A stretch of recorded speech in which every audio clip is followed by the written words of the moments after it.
Hello, guys. This is Lydia, the lifestyle coach, ending eating disorders using nothing but your brain. How about that? So, welcome to another live feed. So fun to see you guys here, and welcome on. Hello, hello. So fun to see you guys popping up. And just thank you so much for being part of this community. You really make it amazing. I love your questions. I love how you guys are so willing to share your stories and be part of this. And it's just a really wonderful and beautiful thing. So, hello and welcome. Today, we're going to talk about really the journey of body acceptance. And I'm going to share with you my own personal story of body acceptance and how I got there, because I was far, far, far away from that before. And it's such an important element of really fixing our relationship with food. You know, what we talk about here is that you don't have to sort out any past trauma. You don't have to have coping mechanisms. You don't have to, sort through any sort of personality defects. Like, there's nothing wrong with you. But an important part of really ending our struggle with food is ending the things that got us there in the first place, not like we're sorting out trauma, but the things that have kept us in the cycle. When I say got us there in the first place, I'm talking about with a cycle, you need to break down different parts of it, because any part of the cycle you weaken is where you get more and more free. And a big part of why the cycle starts over and over again is because of not only the way we feel about our body, but the way that we react to our bodies. And so I'm just going to share with you guys my own personal journey today of body acceptance. And, when I started out, I had no intention to like my body. I had no intention to do anything with that. Why would I, right? Like, my body was this project. My body was, I need to be thinner. I need to be leaner. It's calories in, calories out. I can do everything that I need to. I'm willing to work harder than anyone else. I should be able to have that body that I visualize for myself, that I've made a whole Pinterest board on, abs that I want and arms that I want and legs that I want. And I should just be able to create that if I work hard enough. Like, that was absolutely my mentality. And those were the messages that I was hearing from everywhere around me. And I worked really, really hard on that. And it gave me a real solid eating disorder because it destroyed my relationship with food because of the cycle. And you guys, we have lots of videos about how that happens. But the food part was the thing that I wanted to fix. Like, I wanted to stop binging. And one huge reason why I wanted to stop binge eating and why I wanted to stop being bulimic and why I wanted to get out of this cycle was honestly because I wanted my body to change. Like, I wanted my body to be able to get as thin and as lean as I thought that it should have been if I just wasn't binging. I wanted my body to be able to do what it could truly do. All my work would pay off because I could finally stop binging. And that was a huge motivation. There was no point in my mind. At that point, there was no reason at all to try to accept my body how it was, because how I felt about it then was that my body was completely unacceptable. And why would I accept something that was unacceptable? That just wasn't me at all. And that mentality kept me in the cycle for so long. So with the principles that I teach you guys and, that our clients learn so that they're able to be free from their eating disorders after, 25 years, 35 years, 45 years, those principles were developed. And when I first developed them, I was able to completely end my binge eating. So I wasn't binge eating anymore, but that was just part of the battle. That was just part of what we were doing here. What I realized is that you can completely end your disordered eating physically, like you're not binging anymore, right? But you're still tortured every single day because you still hate your body, you still hate food, you're still scared of food because what it'll do to your body. And it keeps you in this constant mental torture, and that's not freedom. So many of the things that we look for is just, hey, help me to stop this behavior with food. And that's a huge part of it. We absolutely do that. But you also have to be able to have peace around food, which is a really important and critical piece. In fact, we have women come to us that they haven't binged for years, but they're still terrified of food. They're still tortured about their bodies. They hate their bodies. They hate what food does to their bodies. It's all just constantly swirling in their minds every day of their life. It's keeping them from being present with their kids. It's keeping them from being present in their life. It's keeping them from moving ahead, from wearing what they want, from being able to just be happy and to be calm. So I want you guys to understand, as I share my journey with you, that journey was not complete once I stopped binging, once I wasn't bulimic anymore. It was really the full piece of food, which is very related to how we feel about our bodies. And so when I was, working on my body as a project, at first it was easy, right? It's like, oh, okay, I've got great self-control. I'm just going to eat less and I'm going to exercise more, and I'm going to eat even less and I'm going to exercise even more. And it worked for a minute, worked the first time and a little bit the second time. And then it started getting harder and harder to try to control my body. And then once the binge eating came in, then it didn't feel like my body was mine anymore, because I knew it was from all of the extra calories I was binging on. I knew it was from being tortured all the time. I was putting on weight in really weird places, like, right around the middle.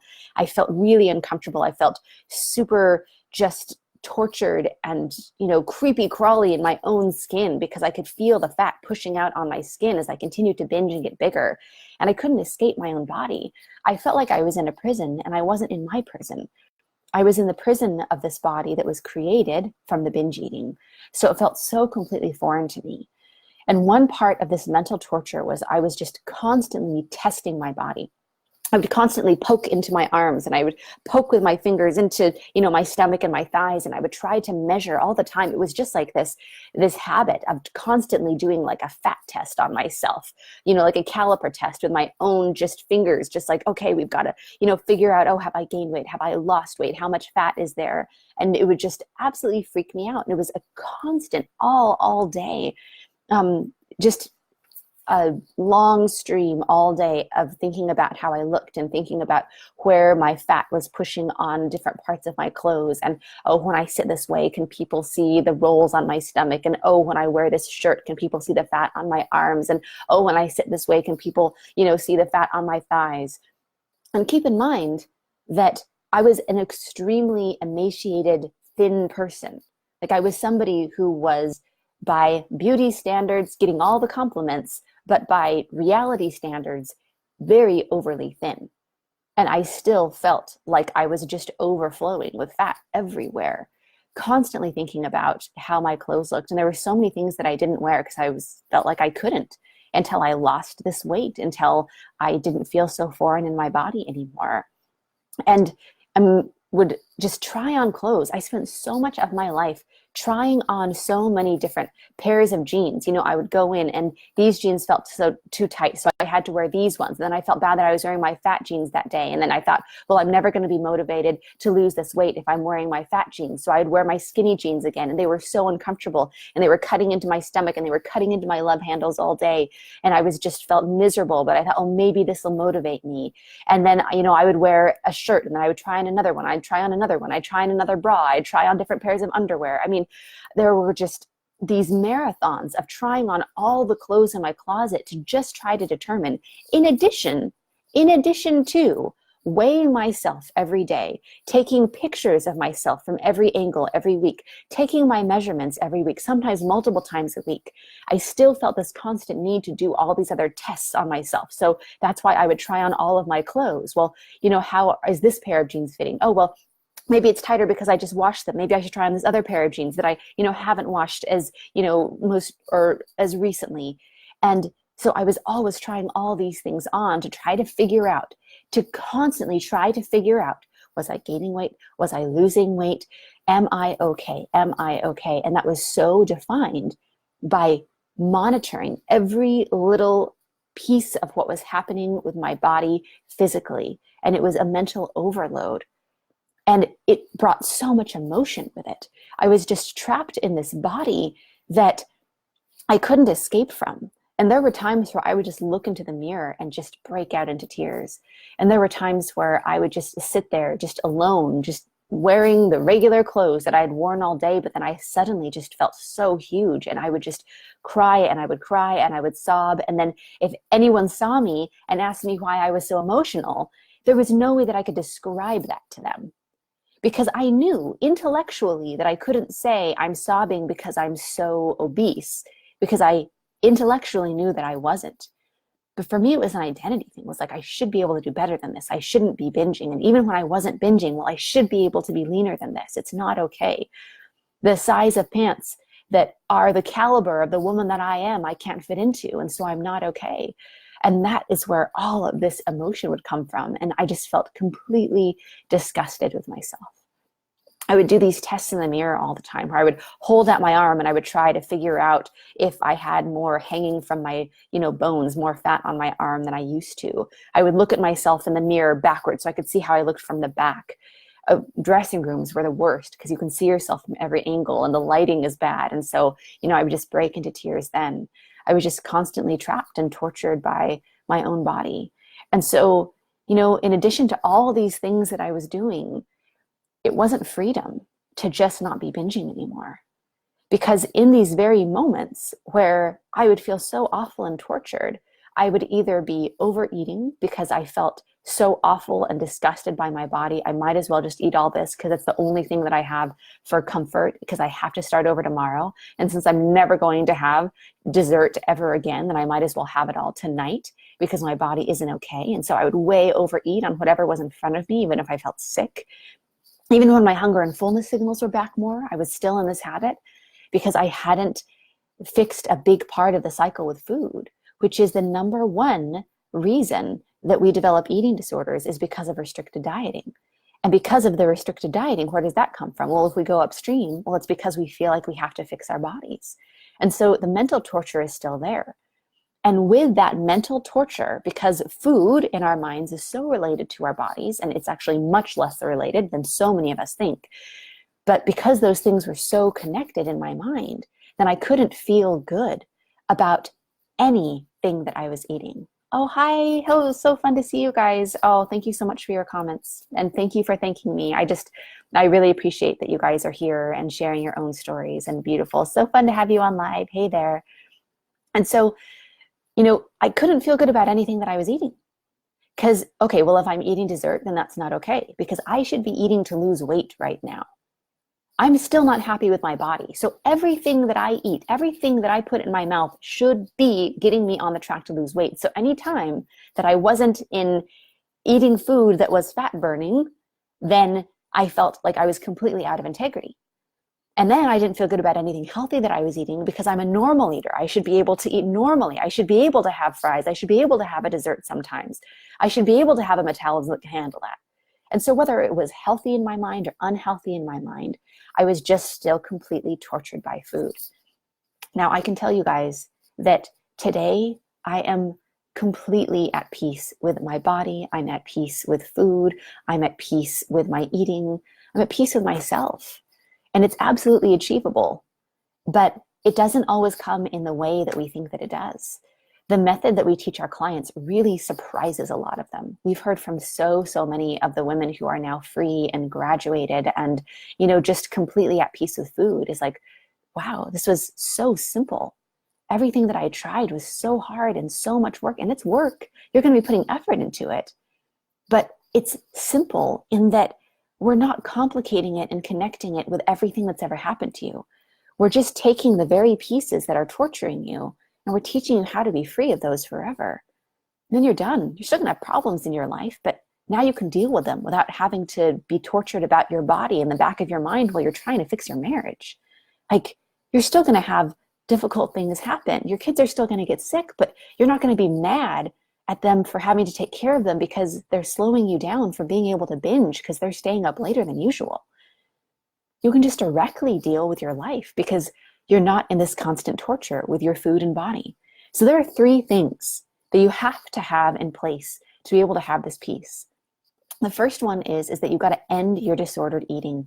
This is not about getting to the right weight, and this is not about fixing all your past trauma. It's about just ending the disordered eating first, because everything gets better.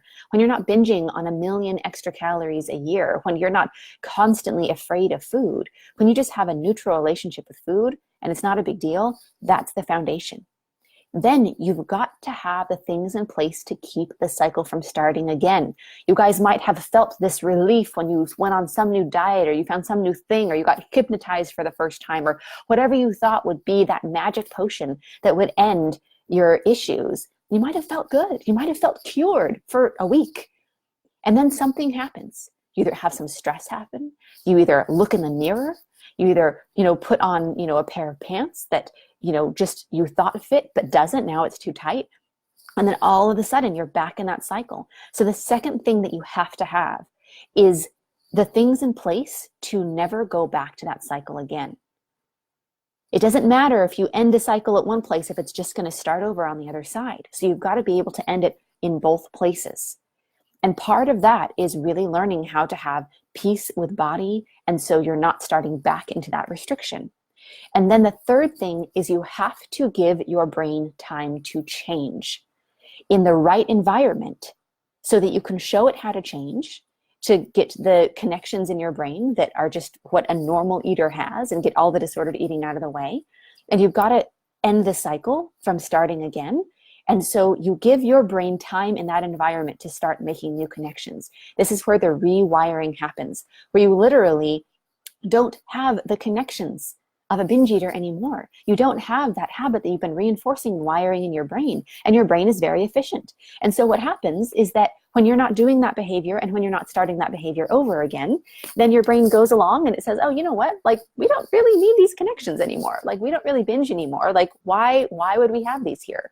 And those connections that used to keep you in that cycle and make you feel completely out of control, like you were hijacked and your body was doing something that you didn't even want to, and you were watching yourself eat spoonful after spoonful of peanut butter and you had no idea why. Oh, okay. Well, now that we have those new connections in our brain and that's not reinforced anymore, then it's like this distant thought. I mean, try to remember back when you had this incredible compulsion to suck on a pacifier, when it seemed like that was the only thing that could calm you down, where that was the only thing that could keep you from panicking and going into a tailspin.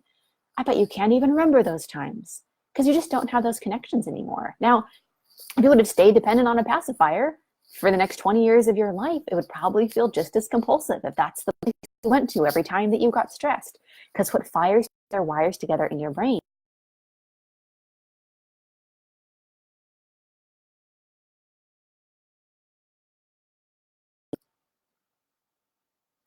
Oh, I think that we have some spotty connection. All right, I think we're back. So what I was saying is that when you disconnect those things, then you can be free for the rest of your life because your brain will make something in its place. It'll make the connections of a normal eater that is at peace. But part of that is being able to stop the cycle by having that calmness. That the body acceptance is such a big piece of that. Now, that doesn't mean that you have to accept your body. It doesn't mean that you have to like your body. It doesn't mean that you have to think that everything is great and that you have the ideal body. That may seem really far off for you. But it's about going in that direction. It's about putting the things in place so that if you feel good about your body one day or bad about your body one day, you don't act on the things that put you back into that crazy cycle with food. And hating our body absolutely keeps us in that cycle. And not so much about how we feel, but the things that we do because of it. So you may be able to stop the binging for a while. Hallelujah, wonderful. But that's just a Band-Aid because the obsession doesn't stop when you just stop the binging. Sometimes we think like, oh, we'll just end the binge eating and then everything's going to be fine. And that's only part of the equation. Everything that we do is based off the data of what actually gets people free. And that's why we include this in the principles that we teach, because that's a huge part of really being able to be free all the way. And so this is the journey. I want to give you guys sort of a picture, right? So the first thing is that, and this is my own personal journey as well. I've been through this too, you guys. I was crazy with food and a binge eater and bulimic and just obsessed with exercise and thinking about my body all the time and loathing my body, just hating it. Absolutely hated my body. There's nobody else that I would see and burst into tears because I hated them so much. Not my worst enemy, but I'd see my own reflection and I would burst into tears because I loathed my body that much. So realize where I've come from and realize that the journey that we've taught hundreds of women to take so they can be free is the same one that I've been on myself. So it starts out with loathing your body, absolutely hating it. You're not able to stand it. You absolutely cannot take it. You have to change it. It's completely unacceptable. And then when you put these principles into place, then it turns into bearable. You don't like your body, but you don't hate your body with a white hot passion. You're in this place where it seems bearable. Like, oh, okay, well, it's not my favorite, but I can stand it. It doesn't feel like torture. Like, I could take this for a while. And then it moves into a place of acceptance, where you just accept what is. And that doesn't mean that you like it or don't like it, right? It's like, whoever your kids are, You can like or not like how your kids are turning out to be, but you're accepting what is. You're not trading them in for other children. Like, you're accepting what you have right now and what just ended up being in your body at this very moment. And that's that place of like, I can take it. I can accept what is. And then you go to a place of neutrality where your body just isn't a big deal. Do you spend all day thinking about the sheets on your bed? Do you spend all day thinking of the paint colors on your wall? Do you spend all day thinking about the trees in your backyard? They're there. Might know that they're there, but they don't take mental energy all day. And that's what we mean by that body neutrality, where you just go throughout the day and then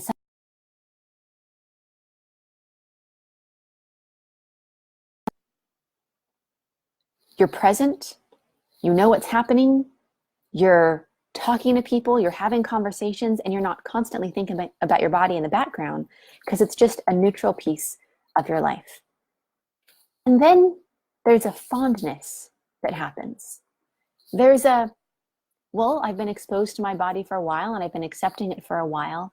There's sort of a fondness. It doesn't necessarily mean that you like it, but you're just familiar with it. It's been around for a while. You've been with your body your whole life, and there's just sort of a fondness that comes with it. And then it moves into appreciation, where you're thankful for your body. You appreciate what it is. You appreciate what it can do.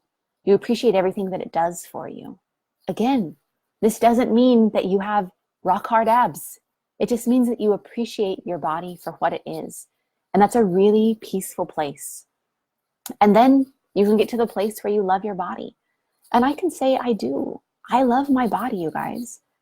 Not because of how it looks. That's the most important thing. If I would have seen my body back in my crazy days, how it is now, I would have been terrified, absolutely terrified, hours and hours of sobbing, seeing how I turned out, right? But this is my body. I accept that this is my body. I'm at my set point weight. Pretty much anything that I eat, I stay the same weight.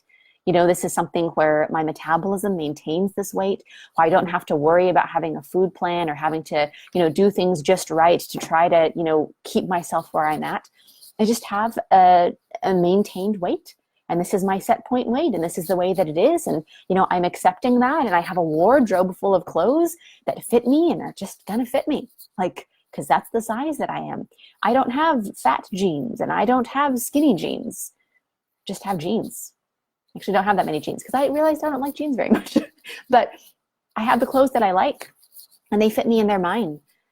And there's this love for my body that has nothing to do with how it looks. I just want to emphasize that.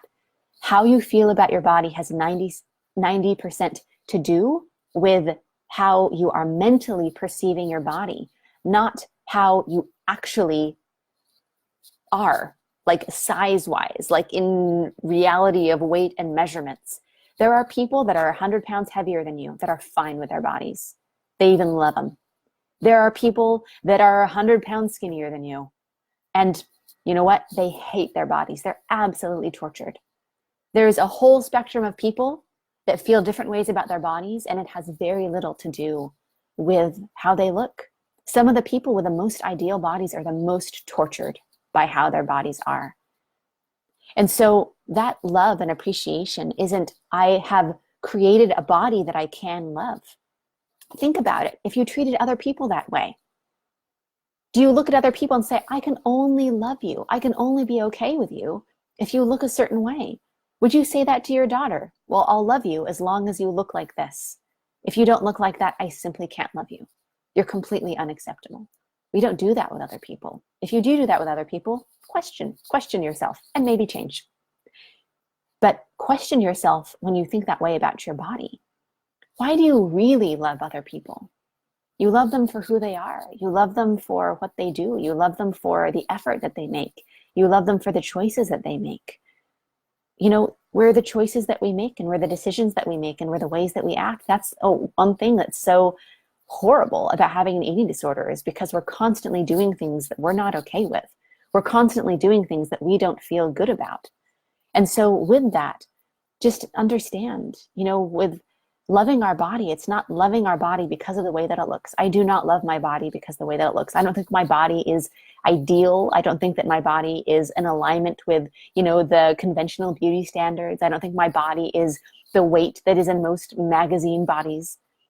That doesn't matter, because that appreciation and that love and that fondness is not about the way that it looks. It's the appreciation for the way that we love other people in our lives, which is we just appreciate that they appreciate who they choose to be. We appreciate what they've overcome, what they've been able to do. My body's been able to do some really amazing things. How about repair its metabolism after I starved it for years and years and years? How about being able to have a set point weight? How about being able to, injure myself and then it just heals all by itself? When it's sick, it gets better. This body has made other bodies. I made a human being with this body. And I couldn't even draw a picture of what a human being looks like inside with a lot of accuracy, but my body was still able to make another one. So it's this love and this appreciation. And it's because of a choice that we love other people. If you've ever been in a relationship for very long, one thing that you figure out is that love is a choice. It's not something that happens to you. It's not something that maybe, at first, it feels like you're falling in love and it's all just happening. But if you're going to have a long-term relationship, there are choices that you make. You choose to see the good in somebody. You choose to see how they're trying. You choose to see that they're willing to, say sorry when they're wrong. You choose to say sorry when you were wrong. You choose to repair that relationship because you're choosing love. And we can do the same thing with our bodies. But you've got to have the things in place that allow your brain to do that. Because you are bombarded with messages all around you that are telling you that your body is not okay. Oh, hi guys, so fun to see you on. That are telling you that your body is not okay, that it has to change, and that you should not love it unless you change it. And it takes some disagreeing at first. It takes some unlearning. But when you have those things in place, where you can have the principles so that you are able to see exactly why your brain is in this habit of hating your body, and then you can change that. So you can go into acceptance, so you don't start over that cycle again. When you have the tools to be able to end your disordered eating, so on both sides of the cycle, your disordered eating is ended, and the reason that you kept on going with the disordered eating and starting that cycle back up is ended, and then you give your brain that time, amazing things can happen. That's why Kathy, after 40 years of binge eating, was able to end her binge eating after 4 weeks of working with us. That's why people who, after 45 years of bulimia, are able to come to us and in just a couple of months be able to be done and free. Because when you have the right things in place based off what actually works, it doesn't have to take very long. Your brain is so happy to change. But you've been showing your brain how to get deeper and deeper into an eating disorder this whole time. And so that is such an important piece.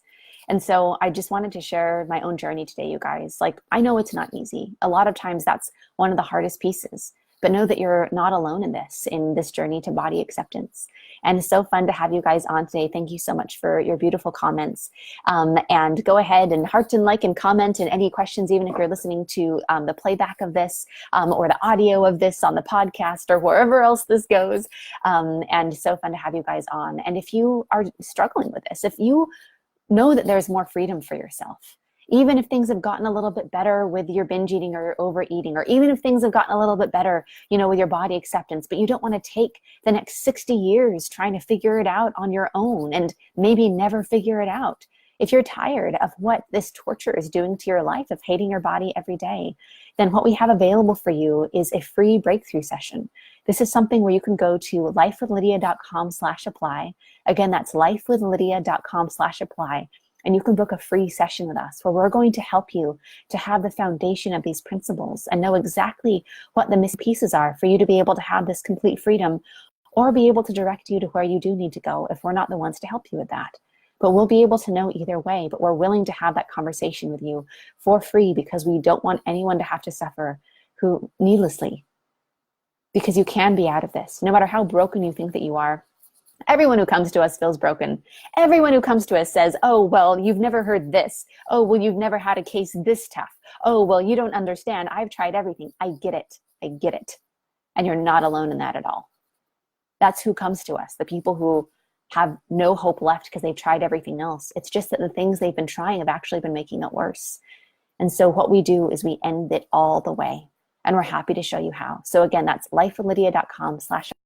And this is Lydia, the lifestyle coach, signing off. Bye, guys.